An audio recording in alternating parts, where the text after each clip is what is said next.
Bonjour à tous, bienvenue dans cette vidéo du cours de SNT. Ça fait quelques semaines maintenant que nous ne nous sommes pas vus du fait du confinement, mais je ne vous oublie pas et j'ai décidé de faire une petite série de vidéos pour vous expliquer mes chapitres que je vous ai distribués en version papier, de telle manière que l'on puisse quand même continuer à communiquer vous et moi et que je puisse malgré tout vous faire découvrir quelques technologies qui, je dirais, font partie de votre quotidien sans que vous en maîtrisiez parfaitement le contenu. À l'issue de ces vidéos, je vous demanderai de temps en temps de me rendre des devoirs de manière encore une fois à ce que je puisse m'assurer que globalement vous comprenez de quoi l'on parle et que encore une fois on puisse garder contact vous et moi. Alors quand on s'est quitté avant le confinement, nous nous étions arrêtés au point numéro 3 de mon chapitre 2 qui portait sur le web.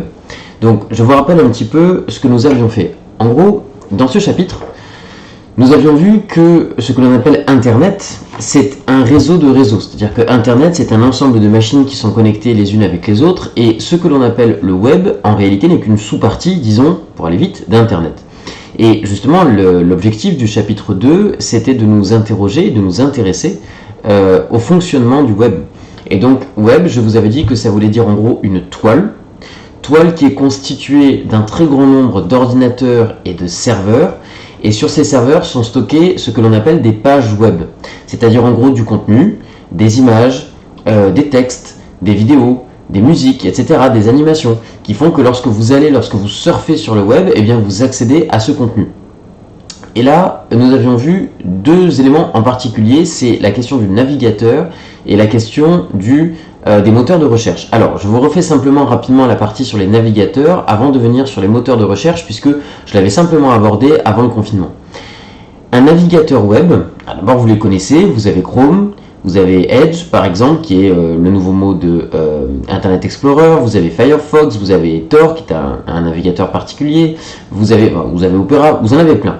Ces navigateurs vous permettent d'accéder à ce qu'on appelle parfois Internet, en fait, d'accéder au web, et notamment, c'est eux qui vont faire le lien avec, je vous rappelle, les pages URL. Les pages URL, ce sont en fait les adresses des sites internet, dont je vous avais dit qu'en gros, ça fonctionne un peu comme un immense annuaire dans lequel tous les sites sont plus ou moins référencés. Et donc, lorsque vous tapez l'adresse URL d'un site internet, eh bien, vous accédez à ce site en question.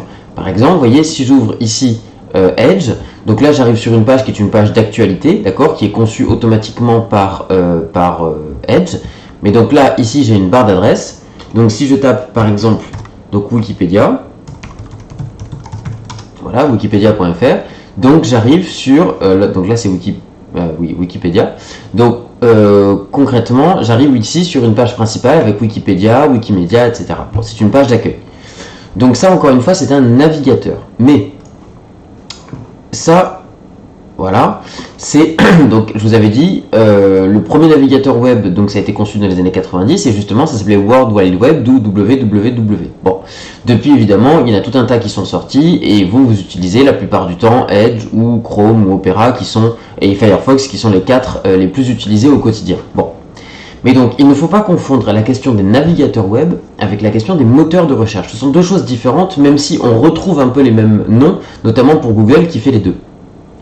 Un moteur de recherche, c'est celui qui, en l'absence d'adresse URL, c'est-à-dire qu'en fait vous cherchez une information, mais vous ne savez pas quelle est l'adresse du site sur lequel vous pourriez obtenir cette information. Et bien le moteur de recherche, c'est le logiciel qui, à partir de certains mots-clés que vous allez taper, et de la manière dont vous allez les taper, va vous faire apparaître des résultats. Ces résultats sont justement des adresses URL. Donc, vous avez une liste d'adresses URL qui va apparaître en fonction des mots-clés que vous avez tapés. Par exemple, je vais d'abord sur Google, donc là, je vais accéder à Google en tant que moteur de recherche, d'accord? C'est-à-dire que là, la barre que je vais taper, c'est la barre du moteur de recherche. Donc, si par exemple, je veux rechercher une information sur, je sais pas moi, le lycée Rabelais, donc je vais taper lycée Rabelais, et je tape lycée Rabelais. Et donc là, en quelques instants, ça va être très court, le moteur de recherche va aller chercher dans l'ensemble des informations qu'il a à sa disposition tous les sites qui correspondent au lycée Rabelais. Alors évidemment, vous voyez, le premier qui apparaît, c'est effectivement le lycée François Rabelais de Paris, celui que vous connaissez. Et vous avez, voyez en dessous, quelques actualités liées au lycée, notamment quand il a été fermé en début d'année. Mais si je vais un peu plus bas, vous allez voir que je vais accéder à d'autres lycées Rabelais, parce que le lycée Rabelais de Paris dans le 18e n'est pas le seul lycée qui s'appelle Rabelais. Donc vous voyez par exemple en deuxième, je vois lycée Rabelais de Meudon. Et puis si je cherche encore un peu, j'imagine que je vais trouver d'autres lycées Rabelais en France. Bien, donc ça c'est un moteur de recherche.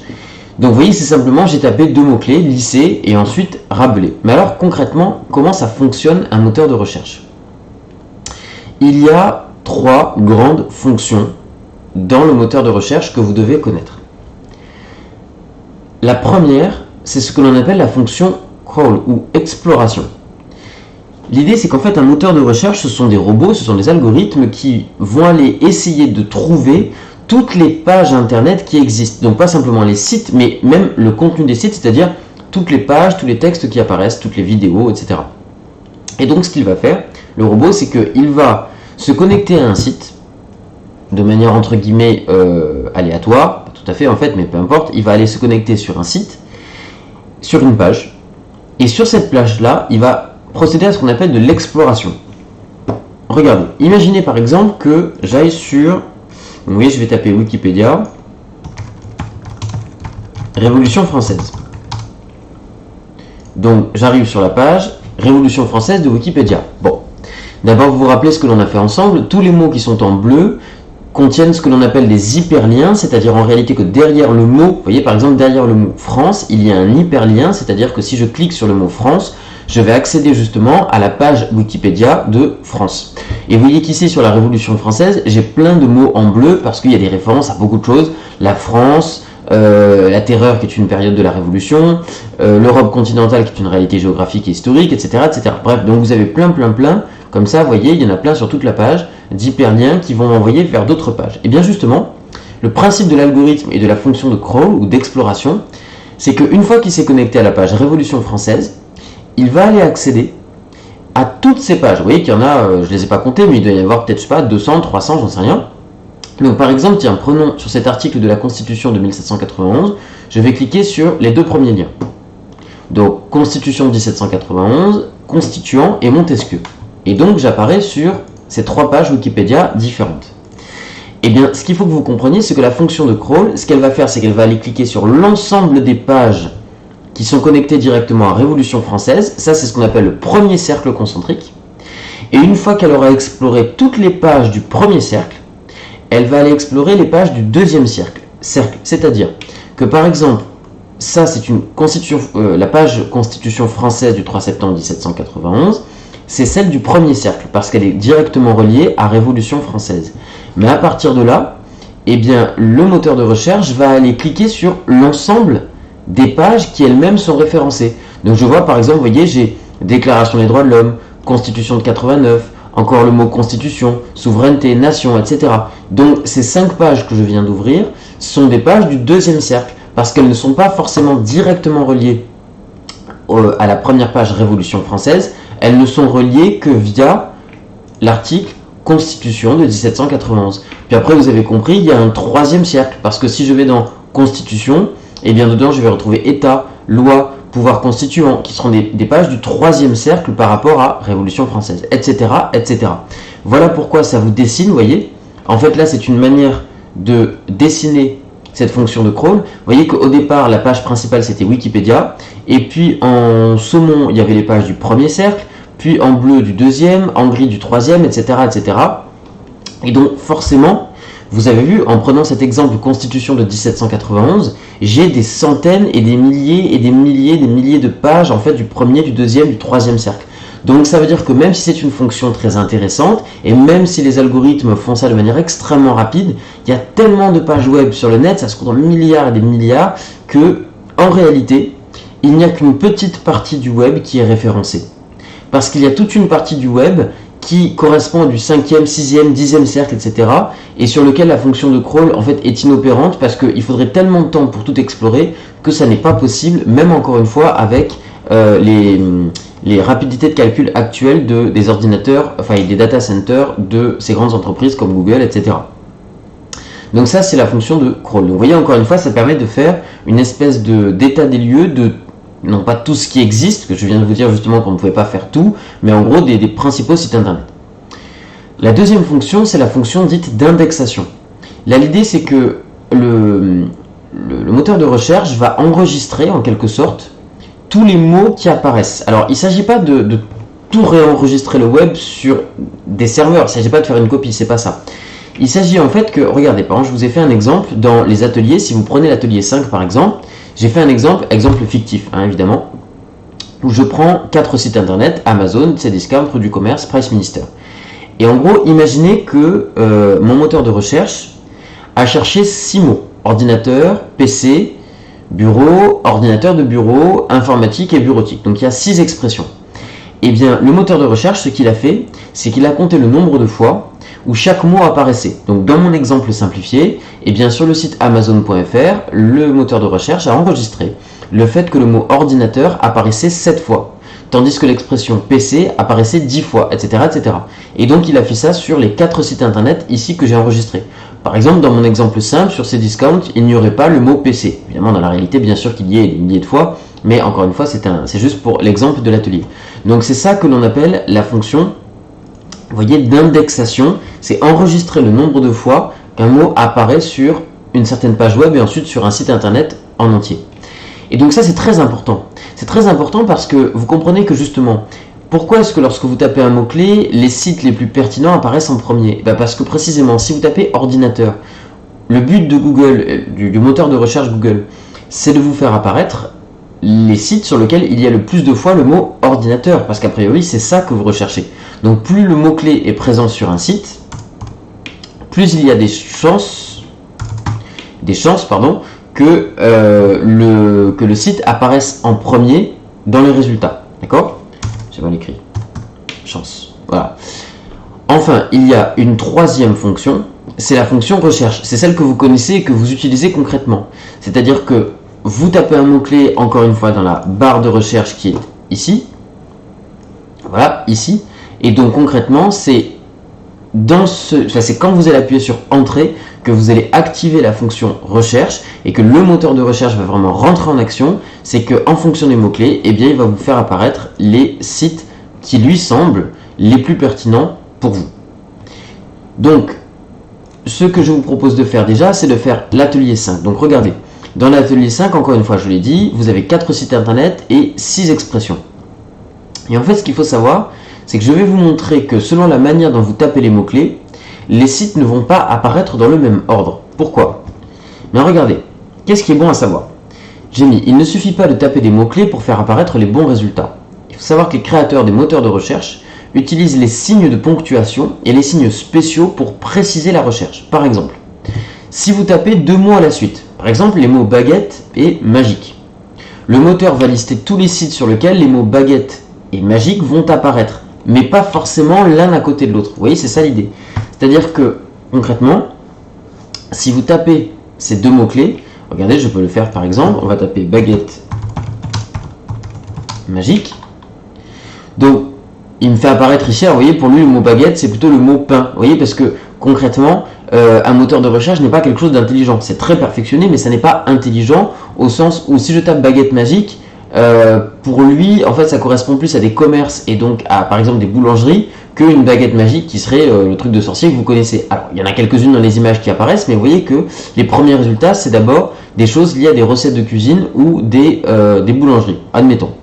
Ce qui est certain, c'est que regardez, normalement, il fait apparaître, voilà, il fait apparaître le nombre de résultats. Donc ici, si je tape baguette magique, il me dit j'ai 7 240 000 résultats, c'est-à-dire 7 240 000 pages web qui apparaissent avec l'expression baguette ou magique ou baguette magique. D'accord, les deux en même temps.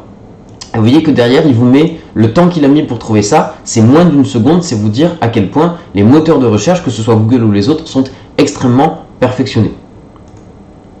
Mais si je tape par exemple l'expression entre parenthèses, baguette magique, pas entre parenthèses, entre guillemets je veux dire, le moteur n'affichera que les sites, donc d'ailleurs c'est pas entre parenthèses, c'est entre guillemets, voilà je modifie, le moteur n'affichera que les sites qui contiennent l'expression baguette magique en entier.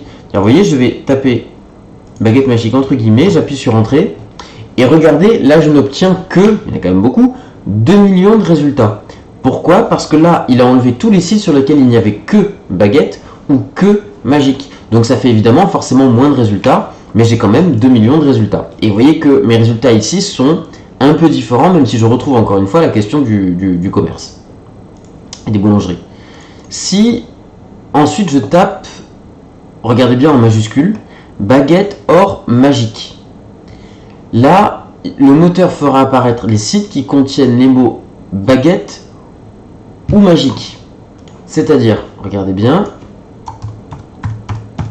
baguette or magique.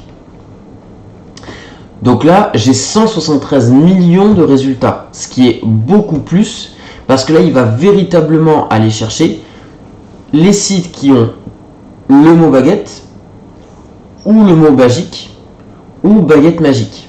D'accord?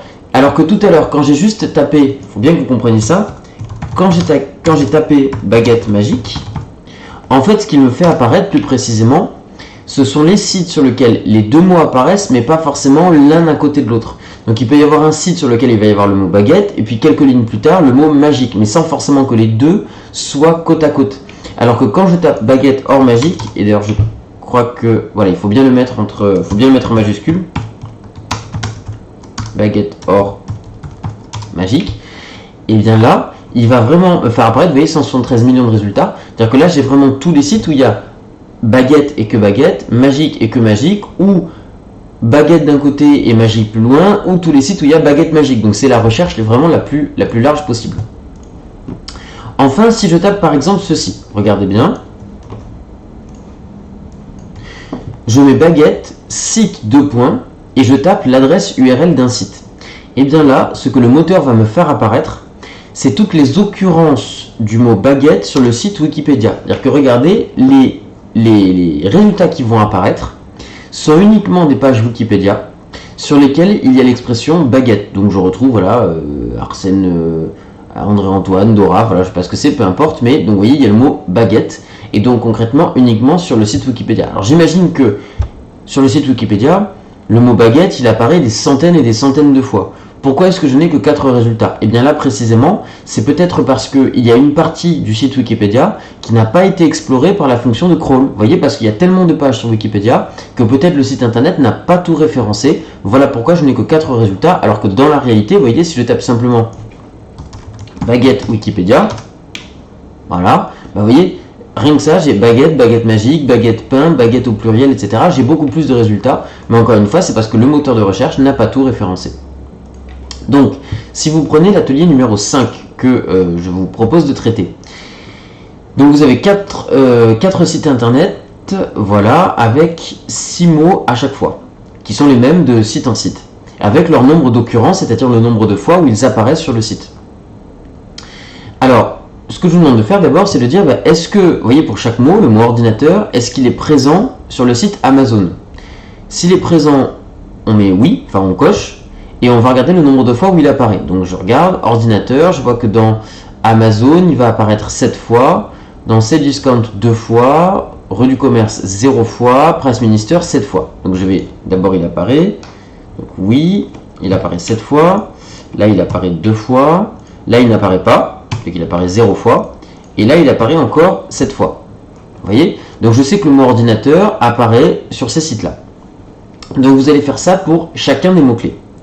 Et ensuite l'idée, c'est que ce que je vous demande de m'expliquer, c'est quel est l'ordre dans lequel les sites vont apparaître si vous tapez juste le mot ordinateur. Bah regardez, étant donné l'index que vous avez constitué et les extraits de sites qui vous ont été fournis, expliquez dans quel ordre vont apparaître les sites dans le cas de recherche suivant. Bah, par exemple, si je tape le mot ordinateur, d'après encore une fois mon atelier 5, dans quel ordre vont-ils apparaître? Bah alors, Amazon et Presse Minister, ils vont apparaître dans un ordre ou dans l'autre, peu importe, ça peut être Presse Minister en premier ou Amazon en deuxième, ou l'inverse, ça les deux sont possibles.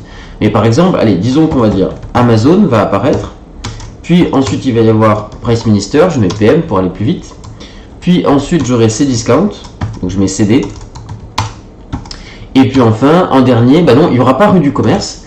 Rue du commerce ne va pas apparaître dans mon exemple parce que il n'y a pas le mot ordinateur. Donc dans ces cas-là, le moteur de recherche ne le fait pas apparaître, d'accord? Si vous tapez ordinateur bureau, donc là, comment est-ce qu'on va faire?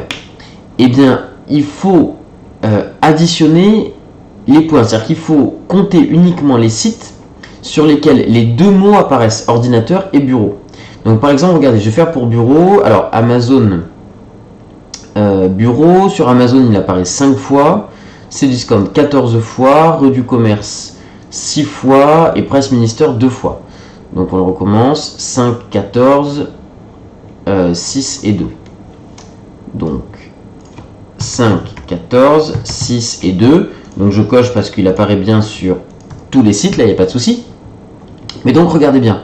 Ça veut dire en fait que, puisque moi je veux tous les sites sur lesquels les deux mots apparaissent, mais pas forcément l'un à côté de l'autre, mais les deux mots apparaissent, et bien par exemple Rue du Commerce n'apparaîtra pas. Rue du Commerce n'apparaîtra pas parce qu'il n'y a pas le mot ordinateur, donc il est exclu de la recherche. Donc sur les trois sites qui restent, c'est-à-dire Amazon, Cdiscount et Presse Minister, je vais additionner le nombre de points.